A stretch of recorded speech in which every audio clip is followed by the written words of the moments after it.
हरे कृष्णा। भगवत गीता अध्याय 18 जो है मोक्ष तथा संन्यास योग। अभी जो हमारा आखिरी पर्व अर्थात जो श्लोक क्रमांक 74 से 78 जो आखिरी पर्व चल रहा है भगवत गीता का, यहाँ पे 73 श्लोक में जब भगवान जो गुरु के रूप में अर्जुन के समक्ष जो यहाँ पे उत्तर दे रहे प्रश्न है अर्जुन के, और अर्जुन जब ऐसे जीवन के सर्वश्रेष्ठ ऐसे महत्वपूर्ण जो उसका समय था वहाँ पे वो उसके सबसे जरूरी ऐसी ये परीक्षा के समय उनका हृदय दुर्लभ हो गया, वीक हो गया, और वो अपना जो निर्धारित कर्तव्य है वहाँ पे वो कमजोर हो गया, नहीं समझ रहा था क्या करना चाहिए और नहीं करना चाहिए, और तभी वो सबसे जरूरी ऐसा क्षत्रिय से कर्तव्य से वो भागना चाहता था। तभी उन्होंने ऐसे भगवान श्री कृष्ण जो गुरु के रूप में शरणागति ली, और मेरे लिए क्या श्रेष्ठकर है, मेरा जो है मैं सबसे जरूरी मेरी स्मृति चली गई है, मैं मोहग्रस्त हुआ हूँ। ये शुरुआत होती है श्री कृष्ण और अर्जुन के संवाद की, और यहाँ पे श्री कृष्ण ये साक्षात भगवान है और अर्जुन ये जीव, हम जो जीव है उनका प्रतिनिधि है। तो जब ऐसी जीवन की घड़ी आती है तब हमने क्या करना चाहिए, भगवान खुद जो अर्जुन के उदाहरण से सिखा रहे हैं। और एंड होता है 73 श्लोक से जो 18वां अध्याय का ये संवाद का कि नष्ट मोह स्मृति लब्धा। अभी भगवान ने पूछा कि सही में अभी मैंने जितना भगवत गीता सुनाया वो आपने श्रद्धा से सुना, एकाग्र से सुना, और अभी जो है आपका जो मोहग्रस्त हुए थे, कंफ्यूजन, मोह का अर्थ है कंफ्यूजन, मैं ये करूं या ये करूं, तो इसमें हमारी दुर्बलता होती है और हम जो सही कर्तव्य नहीं निभा सकते हैं। और तब भगवान ने उन्हें प्रश्न किया और उत्तर में अर्जुन ने जो भगवान से यहाँ पे वार्तालाप किया कि अभी मेरा सारा जो स्मृति मैंने खो दी थी, क्योंकि वहां पे मैं मोहग्रस्त हो रहा था। क्यों? क्योंकि जो सबसे बड़ा मोह है एक जीव का कि वो जीवात्मा है, अंश है, वो निर्भर है, तो वो भूल के वो स्वामी बनता है, और ये जितने स्वामीपन के अंदर जो हृदय में स्वामित्व है उतना ही वो मोहग्रस्त होता है, और ऐसी हमारी आइडेंटिटी हम भूल जाते हैं, और फिर हम ऐसे ये निर्णायक क्षण में जो है मोहग्रस्त ब्लाइंड हो जाते हैं, और हम किसी का भी आश्रय नहीं लेना चाहते हैं, और हमें लगता है कि मेरी जो सोच है वो सर्वश्रेष्ठ सोच है, यही एक स्वामित्व की लक्षण है। और ऐसा जो जीव है वो कभी शरणागत नहीं होता है, वो अपने ही सबसे जरूरी उसे लगता है मैं ही स्वामी हूँ और मेरे ये धारणा है, और मेरे ये धारणा से यही मेरे लिए श्रेयस्कर है। लेकिन हम जो जीवात्मा है, निर्भर है, लेकिन अगर शरणागत रूप से सही गुरु से हम गाइडेंस नहीं लेते हैं तब हमारी जो ओरिजिनल स्थिति और ढक जाती है, मोहग्रस्त होती है, और ऐसे हमारे जो निर्णय हैं वो सारे निर्णय वो सही तरह से ना होके हमारा सारा जीवन जो है उद्ध्वस्त होता है, और हम खुद ऐसे क्षण में खुद को वीक समझते, जैसे अर्जुन है वो कोलैप्स हो गया। इतना क्षत्रिय का बल था, सारे जो युद्ध कला में वो निपुण था, और ऐसे ये युद्ध के समय में ही इतना बलवान होने के बावजूद वो शरीर का कंपन हो रहा था उसे, वो वहां पे कोलैप्स होके उसका जो गांडीव है वो सबसे बड़ा, उसकी जो ताकत है वो भी उसके हाथ से गिर रहा था। तो यही जो मेन क्षण है हमारे जीवन का, तभी हमने समझना चाहिए कि हम पूर्ण नहीं है, हम स्वामी नहीं है। हमने ऐसे जो गुरु का आश्रय लेना चाहिए, जो सही गुरु परंपरा में हो, भगवान के कनेक्शन में हो, तभी हमें जो सच्चा जो आश्रय मिलेगा और तभी हमारी मोहग्रस्त स्थिति है वो दूर होंगी। तो यहाँ पे अर्जुन ने घोषित किया है कि ये सारा आपने जो उपदेश दिया है उससे मैं अभी जो है मेरी स्मृति चली गई थी, मैं मोहग्रस्त हुआ था, उससे अभी मैं बाहर आ चुका हूँ। मुझे अभी पूरा चित्र साफ हो गया है। इसलिए उसको जो कॉन्फिडेंस लूज हो जाता है वो ऐसे मोहग्रस्त स्थिति में फिर से वो कॉन्फिडेंटली अभी भगवान से बोल रहे मुझे सब क्लियर हो गया है, और मेरे आंखों पे जो पट्टी थी मोह वाली कि मुझे लगता है कि मैं ही सही हूँ, मैं ही स्वामी हूँ, तब वहां पे मुझे अभी पूरा क्लियर पिक्चर हो गया। और भगवान करिष्य वचनम तव, अभी जैसे आप बोलेंगे वैसे मैं करने के लिए तैयार हूँ। यही ये हम जो पुत्र है वो सही उसकी स्थिति होती है कि ऐसे जो पूर्ण आश्रय देने वाले पिता के आश्रय में आता है, और उसे जब कॉन्फिडेंस आता है कि ये पिता जो है सबसे कल्याणकारी हितकारी, जीवन में सर्वश्रेष्ठ एक ही व्यक्ति है, ये मेरे पिता है, और मैं उन्हें पूरा तरह शरणागत होके मैं जो कुछ वो बोलते हैं वही सही है, श्रेष्ठ है, और मैं मेरे तर्क का थोड़ा भी उसमें इंटरफेरेट न करके जो जैसे वो बोलेंगे वैसा मैं करने के लिए तैयार हूँ। यही एक सर्वश्रेष्ठ जीव की जो स्थिति होती है। तो पूर्ण भगवत गीता जो है यही संदेश देते हैं कि शरणागति, सही शरणागति, क्योंकि हमारी ओरिजिनल स्थिति है कि हम छोटे से अंश से हम निर्भर हैं पूर्ण रूप से भगवान से, अंदर से बाहर से, और यही एक जीवात्मा की सबसे दुखदायी स्थिति है कि वो इतना निर्भर होके फिर भी वो जो है इंडिपेंडेंट रहना चाहता है। तो यही उसकी दुख की कंडीशन है, और सबसे बड़ा जो सुख है कि वो सही आश्रय, जो ओरिजिनल आश्रय है, शरणागति प्राप्त करे। तो भगवत गीता ये बहुत प्रैक्टिकल है, जो हमारे जीवन में भी हम अनुभवते हैं।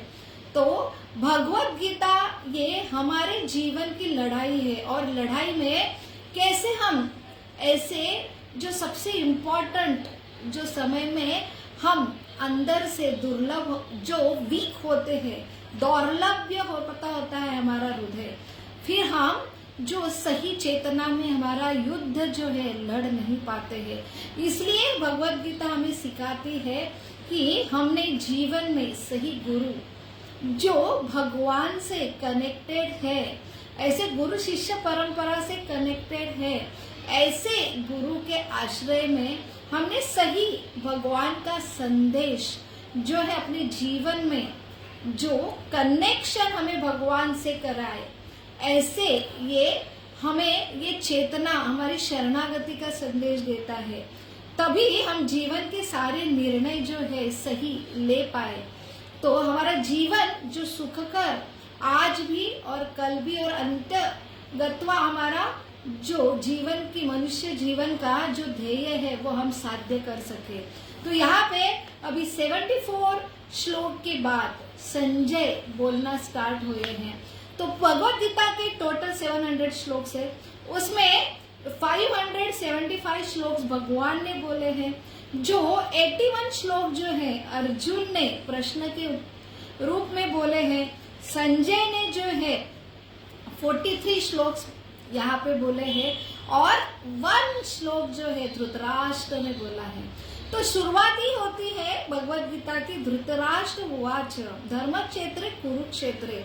तो ये जिज्ञासा है जो धृतराष्ट्र जो हम लोग हैं, हम अपने राष्ट्र अर्थात अपने शरीर, हमारा अलग अलग धर्म, मेरा ये जिस घर में जन्मा हूँ वो कुल धर्म हो, वो जाति का धर्म, मेरी देह वे स्त्री हो, पुरुष हो, माता हो, पत्नी है, तो ये सारे धर्म के प्रति हम इतने आसक्त है और मोहग्रस्त है, वही हम ये रिप्रेजेंट करते हैं धृतराष्ट्र।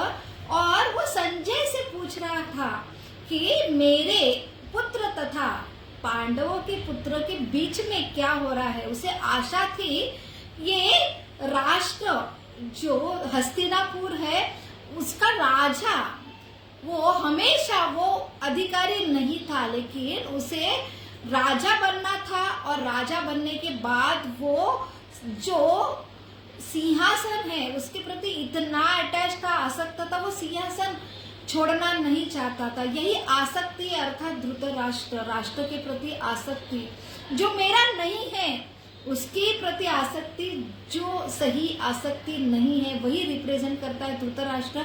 और धृतराष्ट्र का पुत्र जो दुर्योधन है उसके प्रति वो अटैच है कि मेरे बाद मेरे ही पुत्र को ये गद्दी मिलनी चाहिए। तो किसी भी हालत में ये जो अधिकार ईश्वर बनते हैं हम राजा के रूप में, वो हम खोना नहीं चाहते। और उसकी वजह से मोहग्रस्त, वो तो जन्म से अंधा था, लेकिन ये जो अटैचमेंट, फॉल्स अटैचमेंट जो मेरा नहीं है, उस जो मुझे चाहिए, ये अटैचमेंट ही मोहग्रस्त होके हम जो अंधे होते हैं कि जो सही परिस्थिति है वो नहीं समझते और धर्म अधर्म समझ के भी अधर्म की साइड लेते हैं। यही धृतराष्ट्र ने प्रश्न पूछा, जो संजय उनका मंत्री है, और अभी ये संजय कंक्लूड कर रहा है जो पूरा उसका जो उन्होंने जो देखा जो कुरुक्षेत्र में, जो संजय ये व्यास मुनि, जो व्यास देव है, जो साक्षात नारद मुनि इनके शिष्य है, तो व्यास मुनि, ये व्यास मुनि के शिष्य जो संजय है, और ये परंपरा भगवान से आते, भगवान जो है नारद मुनि के जो शिष्य, नारद मुनि भगवान के शिष्य है और भगवान के शुद्ध भक्त है। नारद मुनि ये व्यास मुनि के गुरु है और संजय के ये व्यास मुनि ये गुरु है।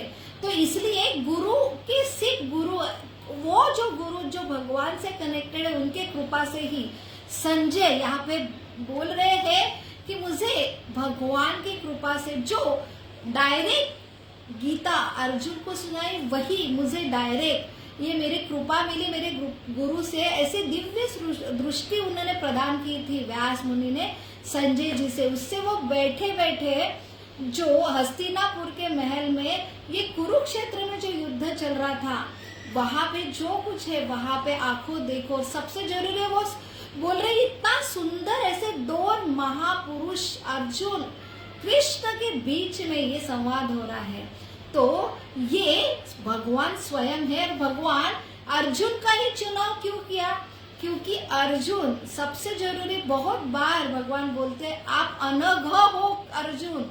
अनघ का अर्थ है कि आप जो है पवित्र है, पाप रहित हो, द्वेष रहित हो। इसलिए मैं ये भगवत गीता, ये संदेश, विशेष संदेश आपको दे रहा हूँ।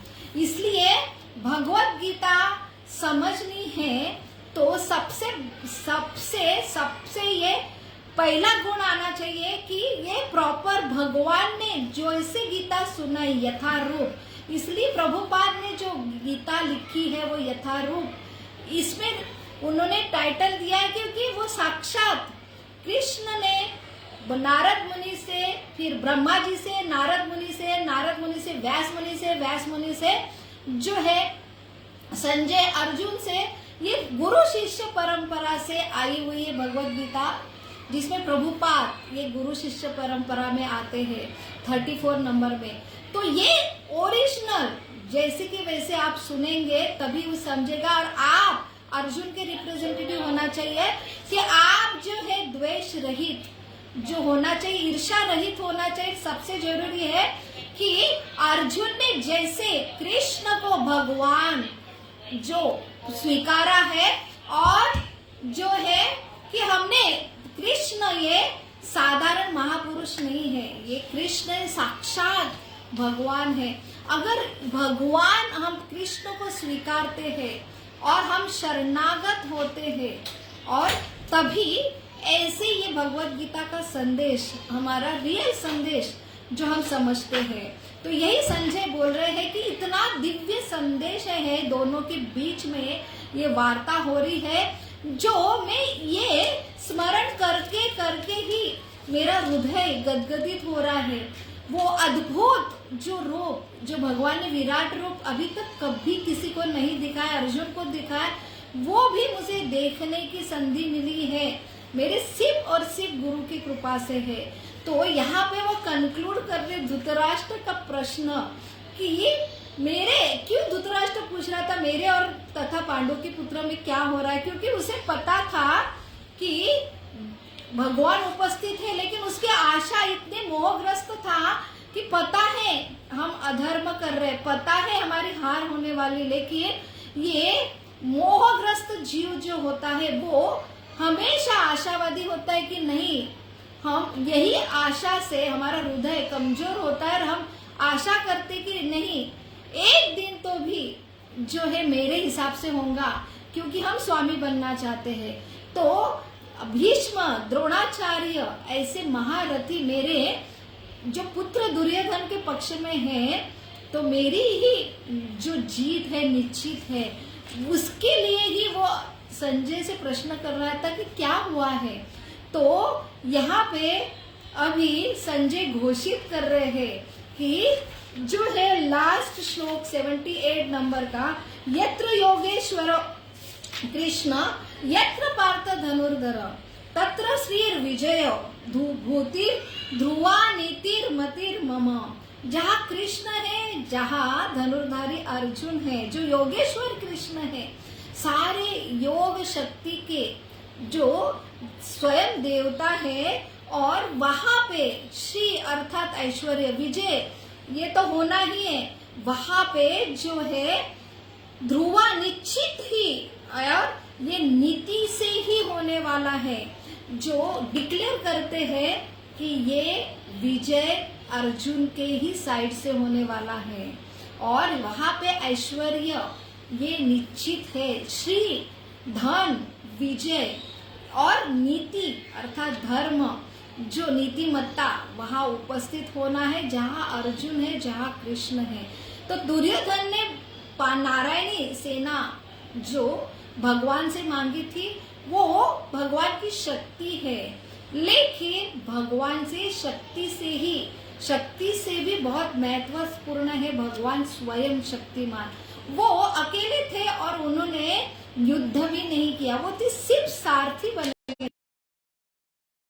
क्योंकि सिर्फ भगवान की उपस्थिति भी काफी है। भगवान की उपस्थिति अर्थात वहाँ परम सत्य है और वहाँ विजय ये निश्चित है। यहाँ पे संजय डिक्लेयर कर रहा है। तो भगवत गीता अल्टीमेटली हमें जीवन का सार देता है।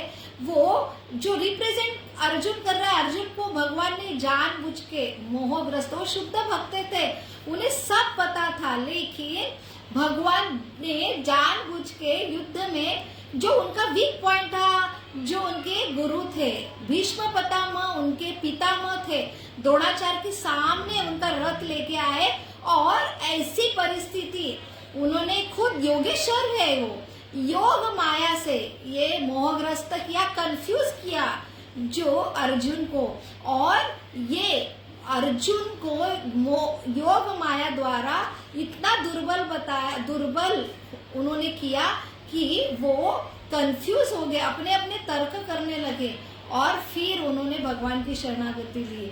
और तभी ये भगवत गीता का संदेश ये भगवान ने ये देने का ये संधि हुई। और ये जो है हमारे जैसे जीवात्मा जो धृतराष्ट्र है कि हमें पता है कि ये सब हमारा नहीं है, सबको पता है, यहाँ से हम कोई भी, ये हमारी जमीन हो, हमारा घर है, हमारी ये देह है, हमारा ऐश्वर्य है, हमारे सारे रिश्ते हैं, कोई भी यहाँ पे यही छोड़ के जाता है, ये जीवन का अंतिम सत्य है, फिर भी जीवन भर मोहग्रस्त होते ये सब मेरा है।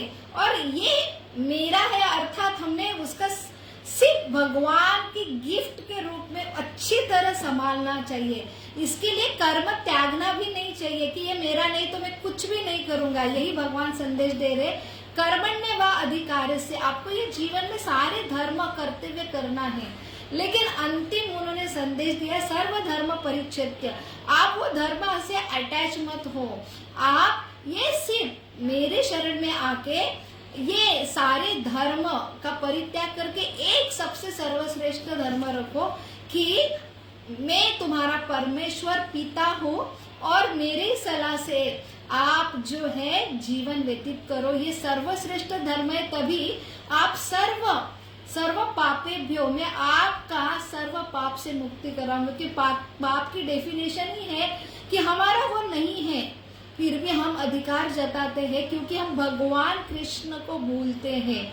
तो यही भूलना ये पाप क्रिया की श्रृंखला होती है। इसलिए सबसे 2 महत्वपूर्ण श्लोक भगवान ने रिपीट किया, मन मना मद भक्तो मद्याजीमा नमस्करो, always remember Krishna, never forget Krishna.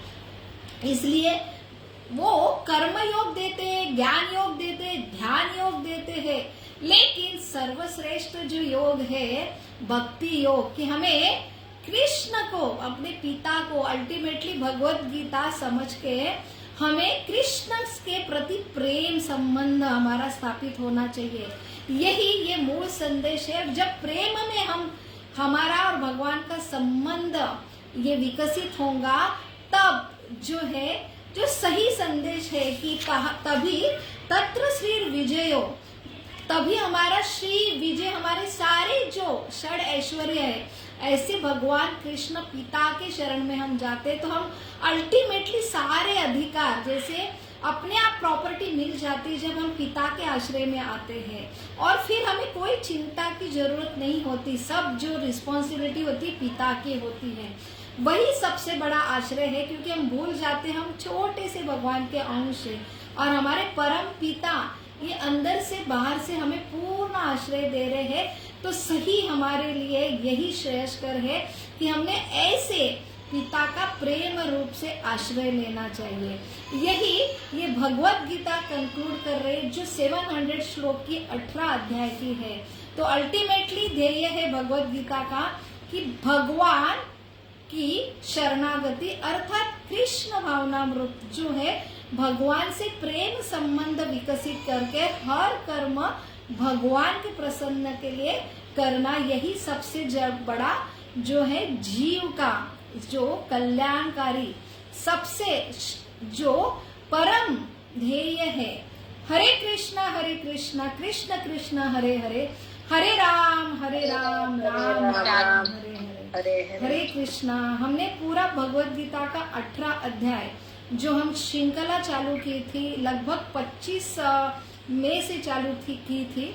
तो आप सबका धन्यवाद। ये एक यज्ञ था और ये गीता यज्ञ था, और सिर्फ भक्तों की कृपा से ही ये संपन्न हुआ है। आप सभी भक्तों का बहुत बहुत धन्यवाद। हरे कृष्णा।